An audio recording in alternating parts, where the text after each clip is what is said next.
Hello बच्चों। तो last lecture में हमने 12th का एचएससी बोर्ड का अकाउंट का पेपर पैटर्न सिलेबस किया था। आज जो टॉपिक हम स्टार्ट करने जा रहे हैं अकाउंट का फर्स्ट टॉपिक जो है वो है introduction to partnership and partnership final account. Sir, ये पार्टनरशिप क्या होता है ये तो पहले बताओ, फिर टॉपिक सिखाओ। हाँ तो भाई वही पहले समझते हैं, हम कॉन्सेप्ट क्लियर करते हैं। पहले समझ लो कि पार्टनरशिप होता क्या है। तो देखो, एक एग्जांपल के थ्रू जाते हैं और सभी पॉइंट क्लियर करते हैं कि पार्टनरशिप एक्चुअल में होता क्या है। तो मान लो आप और आपका एक दोस्त है, प्यारा दोस्त है, सगा दोस्त है, जिगरी यार है। तो आप दोनों दोस्त जॉब करके क्या कर रहे हो, पैसे कमा रहे हो। बट एक दिन ऐसा आता है कि जब दोनों एक साथ बैठते हो और सोचते हो कि भाई ये इतने सारे जॉब के पैसे आ रहे हैं बट उससे घर नहीं चल रहा है, कुछ तो भी अलग करना है, क्योंकि अपने सपने जब पूरे नहीं हो रहे जॉब की वजह से तो फिर अभी कुछ तो भी और करना पड़ेगा।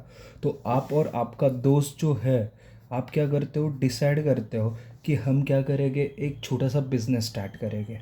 अभी पहला क्वेश्चन आपके दिमाग में आया कि बिजनेस स्टार्ट करेंगे, पैसे कमाएंगे, अपने पूरे सपने पूरे करेंगे। तो हम बिजनेस स्टार्ट करेंगे, आप दोनों ने डिसाइड किया। उसके बाद आपके पास आपके दिमाग में ये आया कि भाई बिजनेस तो करना है, बट सेकंड क्वेश्चन दिमाग में ये आता है कि कौन सा बिजनेस करना है। तो कौन सा बिजनेस करेंगे, तो आप दोनों ने डिसाइड किया भाई जिसमें पैसा ज़्यादा होता है वो बिज़नेस करेंगे यार, पैसा जल्दी से आएगा वो बिज़नेस करेंगे। चलो ड्रग्स बेचते, दारू गोला बेचते, या फिर किसी पर्सन को बेच के हम क्या करते, पैसे कमाते, चोरी करते, ये करते वो करते। तो फिर ये बिज़नेस की आइडिया आपके दिमाग में आ रही है, बट ये याद रखना कि ये आइडिया जो आपके दिमाग में है वो इलीगल है। तो चिंटू और पिंटू जो मतलब आप और आपके दोस्त हो, तो आपको ऐसा समझा कि ये बिज़नेस तो यहाँ पे नहीं कर सकते, ना दारू गोला बेच सकते, ना ड्रग्स बेच सकते, ना स्मगलिंग कर सकते, ना कुछ। क्यों? क्योंकि वो इलीगल है। ये आपके दिमाग में आ गया, आपने आपको दोस्त को बोल दिया कि भाई ये बिज़नेस तो नहीं करेंगे क्योंकि उसमें पैसा बहुत है, बट क्या है, इलीगल है, ये अलाउड नहीं होता है। तो हम दोनों मिलकर कौन सा बिज़नेस स्टार्ट करना है। तो आपने सेकंड क्वेश्चन जो दिमाग में आया था, बिज़नेस कौन सा करना है, तो आपने बोला कि लीगल बिजनेस, इलीगल बिजनेस तो अलाउड नहीं है, तो लीगल बिजनेस करना है। तो कौन सा बिजनेस स्टार्ट करेंगे, तो आप और आपके जिगरी दोस्त ने दूसरा क्वेश्चन जो है आपने होटल बिजनेस, होटल डालना दिमाग में ला। सर क्यों होटल? क्योंकि वो लीगल है, इसका कोई इशू नहीं है, इलीगल नहीं है, लीगल बिजनेस है, ठीक है। उसके बाद फिर क्या होगा, आप दोनों ने डिसाइड किया कि हम एक बिज़नेस स्टार्ट करेंगे और इसमें जो भी प्रॉफिट होगा या लॉस होगा वो हम क्या करेंगे, डिस्ट्रीब्यूट कर लेंगे, ठीक है। ये जो सारी प्रोसीजर है इसी को तो भी बोला जाता है पार्टनरशिप। आप आगे आगे जाके भी आप आपके लाइफ में किसी बंदे के साथ, किसी भाई के साथ या किसी रिश्तेदार के साथ आप क्या करोगे, बिजनेस स्टार्ट करोगे। तो जब आप कम से कम दो या उससे ज़्यादा लोग मिलके क्या करते हैं, बिजनेस स्टार्ट करते हैं। When two or more person carry on a business and agree to share profit of a business is called as a partnership. इसको तो ही पार्टनरशिप बोला जाता है। तो पार्टनरशिप मतलब क्या है, जब दो या दो से ज़्यादा, सर दो ही क्या, एक नहीं होगा क्या? नहीं भाई, जब एक बंदा खुद बिजनेस स्टार्ट करता है तो उसको सोल प्रोप्राइटर बोला जाता है, उसको पार्टनरशिप बोला नहीं जाता है। पार्टनरशिप में ही नाम है पार्टनर।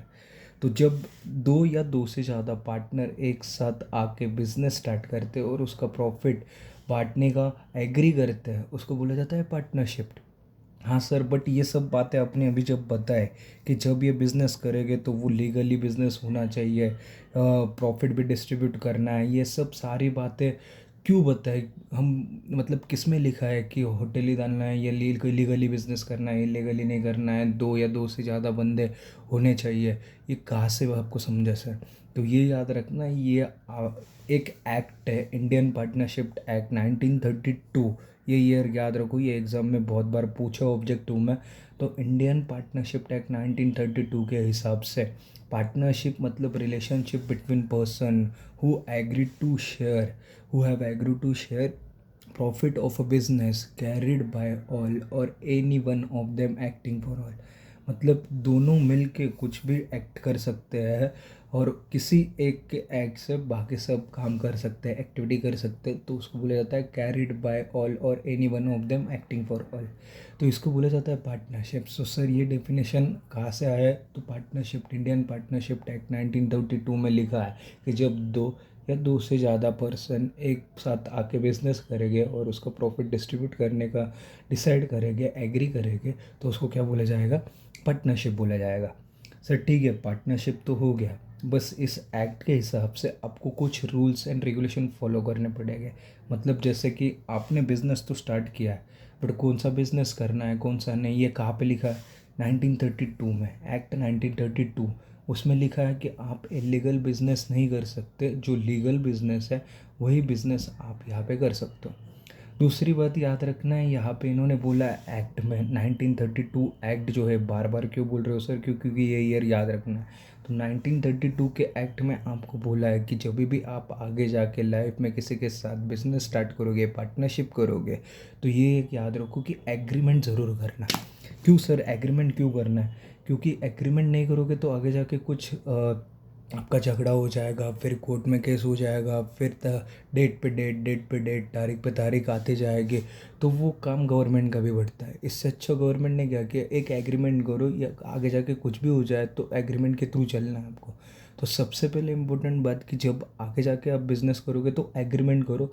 एग्रीमेंट रिटर्न भी चलेगी, ओरल भी चलेगी। ये एक्ट में बोला है कि आप एग्रीमेंट रिटर्न भी कर सकते हो, ओरल भी कर सकते हो। पर आजकल ज़बान का भरोसा नहीं होता है, भाई भाई का नहीं होता है, तो ज़बान क्या होती है भाई? तो ज़बान का भरोसा नहीं होता है, तो रिटर्न एग्रीमेंट अच्छा रहता है, तो इसलिए बहुत जन रिटर्न एग्रीमेंट ही करते हैं। तो याद रखना, एग्रीमेंट तो करना है। आप दोनों ने होटल स्टार्ट किया, आपने और आपके दोस्त ने मिल के, तो याद रखो भाई एग्रीमेंट करो। एग्रीमेंट करने के बाद वो रिटर्न ओरल होने के बाद रिटर्न एग्रीमेंट जब आप करोगे तो उसको बोला जाएगा पार्टनरशिप डीड। ये एग्ज़ाम में बहुत बार क्वेश्चन आ चुका है कि व्हाट इज़ पार्टनरशिप डीड, या फिर कंप्लीट द सेंटेंस में बोलता है कि written agreement of a partnership is known as dash dash dash, तो पार्टनरशिप डीड बोला जाएगा, ये याद रखो। चलो सर, एग्रीमेंट तो हो गया। एग्रीमेंट होने के बाद आपको ये याद रखना है कि एक प्रॉफिट आएगा आपको 1 महीने के बाद। जब प्रॉफिट आएगा, फॉर एग्ज़ाम्पल 1 लाख रुपए प्रॉफिट हो गया आपको, तो 1 लाख रुपए प्रॉफिट होने के बाद चिंटू बोलेगा कि ये आइडिया मैंने दिया था होटल का, तो 80,000 प्रॉफिट मेरा, और तू पिंटू को बोलेगा तू रख दे 20,000। तो झगड़ा हो जाएगा। पिंटू बोलेगा ये कैसा भाई, तूने आइडिया दिया तो 80,000, मैंने नहीं दिया तो 20,000, तो ये झगड़ा हो जाता है। तो जब भी आपको एग्रीमेंट में जब करोगे, तब वहाँ पे आपको प्रॉफिट शेयरिंग रेशो जो है, कि आगे जाके बिजनेस में कितना भी प्रॉफिट होगा तो कौन कितना हिस्सा लेगा, ये आपको मेंशन करना पड़ता है। But if the partnership agreement में गिवन नहीं होगा ratio, profit sharing ratio, then it is distributed equally. ये पॉइंट याद रखो कि when there is a no partnership agreement between partners, the division of profit और loss take place in equal ratio. तो जब भी पार्टनरशिप एग्रीमेंट नहीं होगा तो प्रॉफिट कैसे डिस्ट्रीब्यूट करोगे? इक्वली। चलो सर, एग्रीमेंट हो गया, प्रॉफिट कैसे डिस्ट्रीब्यूट करना है ये हो गया, बिजनेस कौन सा करना है ये भी हो गया, और कुछ पॉइंट्स है। और क्या बोलता है ये एक्ट 1932? तो ये एक्ट 1932 बोलता है कि जब आप पार्टनरशिप करोगे तो दोनों जन मिल के करो, या 2 से ज़्यादा मिल के भी करो चलेगा, बट ज़्यादा से ज़्यादा कितने? 50 लोग चाहिए। तो minimum number of members in partnership firm is 2 and maximum number of members is 50। 50 के आगे जाके आप बिज़नेस करोगे, पार्टनरशिप करोगे, एक बड़ा बिज़नेस करोगे, तो वो 50 लोगों के आगे जब जाएगा तो वो कंपनी में कन्वर्ट हो जाएगा।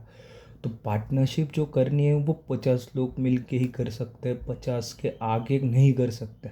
तो नंबर ऑफ मेंबर ये याद रखो, in partnership minimum 2 and maximum 50 members होते हैं। 50 के आगे एक भी गया तो कंपनी में कन्वर्ट हो जाओगे आप, प्राइवेट पब्लिक जैसे रूल लगेगा वैसे, बट कंपनी में कन्वर्ट हो जाता है। तो मिनिमम नंबर 2, मैक्सिमम 50।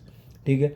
उसके बाद ये याद रखो, चलो आपने बिज़नेस कर लिया, एग्रीमेंट हो गई, उसके बाद आपका बिज़नेस लीगल है इलीगल है वो भी समझ गया, उसके बाद आपको प्रॉफिट कैसे डिस्ट्रीब्यूट करना है वो भी समझ गया, उसके बाद आपको अभी मैंने बोला कि मिनिमम नंबर ऑफ़ मेंबर्स कितने चाहिए, मैक्सिमम कितने चाहिए, तो ये भी समझ गया। बट इसके अलावा कुछ और पॉइंट्स है जो फीचर्स में आता है पार्टनरशिप के, वो है आपका रजिस्ट्रेशन। तो जब भी आप पार्टनरशिप करोगे आगे जाके तो आपको रजिस्ट्रेशन करना कंपलसरी है, but only in the state of Maharashtra from 2005।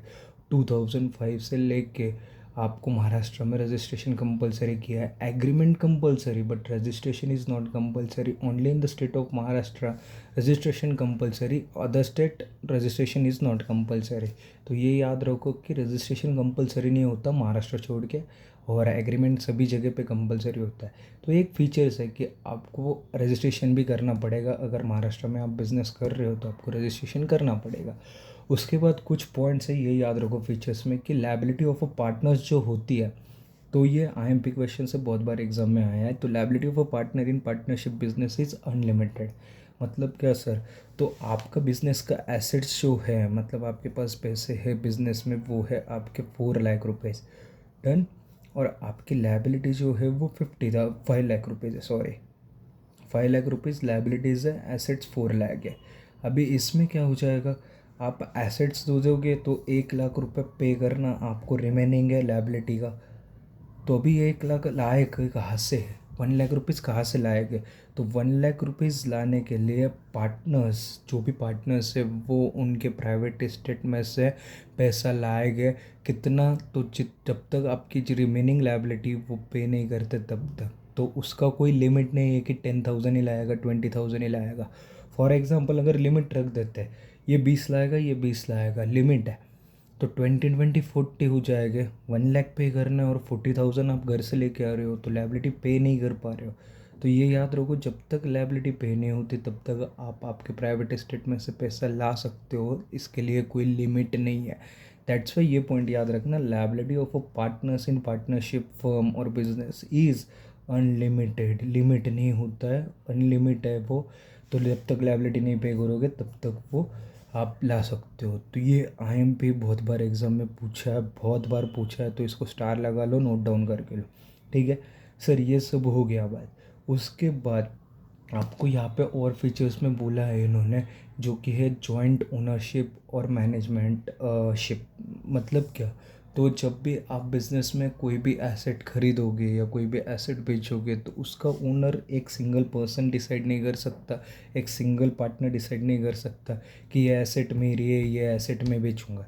तो ये जो आपके बिज़नेस की सारी एसेट्स जो होती है, उसका सारा ओनरशिप जितने भी पार्टनर्स हैं उनके पास होता है। और जब भी आप कोई डिसीजंस लेते हो तो वो सब डिसीजंस सब मिल के लेते हैं, और कोई भी एक लेता है तो उसको रिस्पॉन्सिबल बाकी भी होते हैं। तो ये जॉइंट ओनरशिप और जॉइंट मैनेजमेंटशिप ये याद रखना है। उसके बाद आपको और एक फीचर्स जो इन्होंने बोला है वो डिसोल्यूशन। डिसोल्यूशन मतलब आपको पार्टनरशिप बंद करनी है।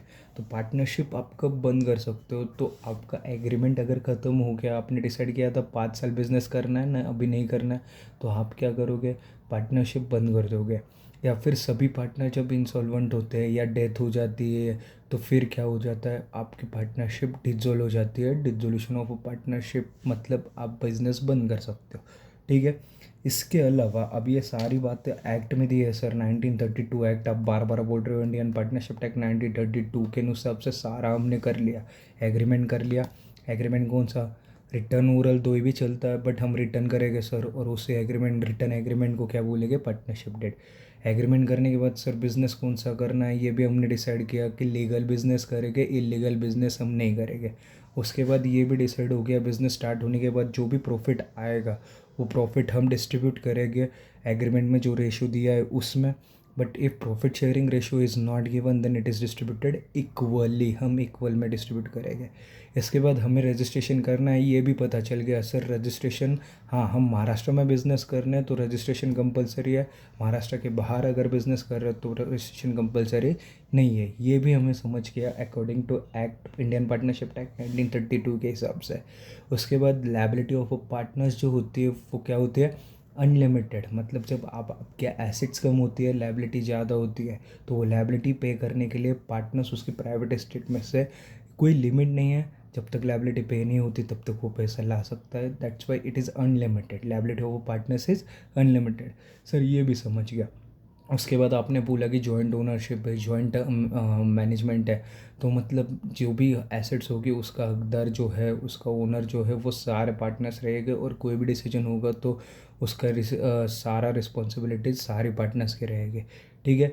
इसके बाद कभी कभी क्या हो जाता है कि जब आप एग्रीमेंट करते हो तो कुछ लिखना भूल जाते हो, कुछ एग्रीमेंट में मेंशन करना भूल जाता है। जैसे कि रेशो नहीं लिखा था तो हम इक्वली डिस्ट्रीब्यूट करते हैं, वैसे भी कुछ सारी चीज़ें और कि जब एग्रीमेंट में लिखा नहीं होगा, गिवन नहीं होगा तो क्या करना है। तो वो याद रखना है आपको कि इंटरेस्ट ऑन कैपिटल जो है, इंटरेस्ट ऑन कैपिटल जब पार्टनर बिजनेस में जब पैसा लगाएगा तो वो कैपिटल है, उस पर जब इंटरेस्ट लेगा पार्टनर तो वो इंटरेस्ट अगर मेंशन नहीं किया है आपके एग्रीमेंट में तो उसको कोई भी एक इंटरेस्ट नहीं मिलेगा, इंटरेस्ट अलाउ नहीं कर सकता। तो interest on capital not allowed. If agreement is silent then interest on capital is not allowed. And interest on partner loan, अगर किसी पार्टनर ने लोन दिया है आपके बिज़नेस में तो उस पार्टनर को उस पर इंटरेस्ट उसको रिटर्न देना पड़ेगा, और इंटरेस्ट के ऊपर तो वो 6% देना पड़ेगा। ये याद रखो, अगर पार्टनरशिप एग्रीमेंट में अगर लिखा नहीं है कि एक पार्टनर से अगर कोई लोन लेता है तो उसको कितना रिटर्न करना है, तो आपको 6% रिटर्न करना होगा। 6 नंबर याद रखो, 6% रिटर्न करना होगा। और अगर कोई पार्टनर बिजनेस में से पर्सनल यूज़ के लिए कुछ लेके जाता है पैसा या कुछ गुड्स और उसका डेट मेंशन नहीं है कब लेके गया, तो उसको इंटरेस्ट देना पड़ेगा 6 मंथ के लिए। तो ये याद रखो, if date is not given, date of drawing is not given, sorry, if date of drawing is not given then interest on drawing is calculated for 6 month. ठीक है। और कम से कम 2 और ज़्यादा से ज़्यादा कितने लोग, 50 लोग आप एक साथ लेके बिजनेस कर सकते हो। तो ये सारे पॉइंट्स आपके जितने हैं उसके पॉइंट्स आपको मैंने लिख के दिए, इसका स्क्रीनशॉट ले सकते हो या फिर आपको नोट डाउन करना है नोट डाउन करके ले सकते हो। बट हाँ, गारंटी के साथ बोलता हूँ, 101% बोलता हूँ कि भाई इसमें से 1 या 2 ऑब्जेक्टिव एग्ज़ाम में आते हैं, नहीं आए तो मेरा नाम चेंज कर दे भाई। तो ठीक है। तो ये लेक्चर में इतने पॉइंट याद रखो। आगे का थोड़ा सा थेरी पार्ट जो है, types of capital, after that trading account, profit and loss account, balance sheet, next जो वीडियो है उसमें मैं कवर कर दूंगा। थोड़ा ही पढ़ो बट अच्छा ही पढ़ो और इतना समझ लो। कुछ डाउट्स होगा और कुछ प्रॉब्लम होगा तो मेरे को